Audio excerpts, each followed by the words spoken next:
Les émotions, les sentiments, les expressions, les phrases, les paragraphes. Il est essentiel de savoir les traduire et les exprimer correctement. Permettez-moi de vous donner une courte liste de suggestions pour apprendre à bien vous exprimer. Numéro 1. La répétition. Il suffit de pratiquer. Je ne connais pas de substitut à la pratique pour apprendre n'importe quelle compétence.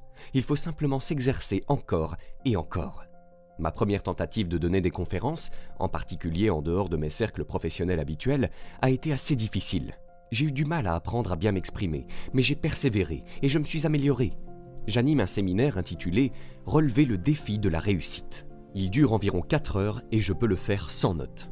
De temps en temps, une personne vient me voir et me dit « Vous avez donné une conférence ce soir pendant 4 heures sans aucune note. Comment pouvez-vous faire cela ?» Je réponds « C'est très simple, je l'ai fait des milliers de fois. C'est ce qu'on appelle la pratique. Vous le faites encore et encore, fréquemment. » J'ai une bonne question pour vous. Combien de temps voulez-vous consacrer pour devenir bon dans ce que vous faites? Si vous répondez « Pas très longtemps », alors vous devez le faire souvent. Pratiquez-le souvent. La répétition est à l'origine de la compétence. Il est également important que la répétition vise à s'améliorer, car il est parfois facile de se contenter de répéter sans chercher à progresser réellement. Que dire de l'homme qui parle depuis 10 ans, mais qui fait les mêmes erreurs verbales qu'il y a 10 ans? Il y a 10 ans, il a dit « Je ne sais pas trop comment formuler cela ». 10 ans plus tard, il dit « Je ne sais pas trop comment le dire ». Nous lui disons « 10 ans, c'est trop long pour ne pas savoir comment le présenter.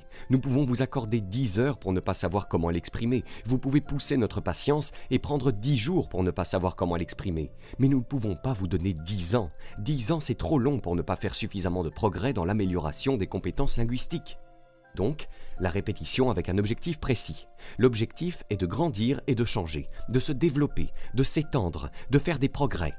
Voici d'autres éléments qui permettent de bien s'exprimer. La sincérité du cœur avec une intention noble, le souhait d'apporter de la valeur. Cela ajoute énormément à votre capacité à bien parler, à bien communiquer. Il n'y a pas de substitut à la sincérité. Je peux vous pardonner une erreur de jugement, mais je ne peux pas vous pardonner une erreur d'intention. L'autre élément clé pour bien s'exprimer est la brièveté. Une partie de la clé est d'être bref. Vous ne pouvez pas vous attarder trop longtemps. J'ai découvert, au cours de mes conférences et de mes interventions dans le monde entier, que vous ne pouvez pas vous attarder trop longtemps sur un point donné.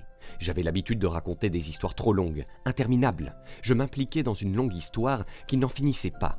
Lorsque j'arrivais à la chute, les gens oubliaient le début de l'histoire. Maintenant, ça n'a plus de sens, c'est trop long. Voici pourquoi la brièveté est importante. La durée d'attention humaine est courte. Vous n'avez pas beaucoup de temps pour tout dire avant de perdre votre public. Parfois, nous essayons de compenser par des mots ce qui nous manque en termes de confiance en soi.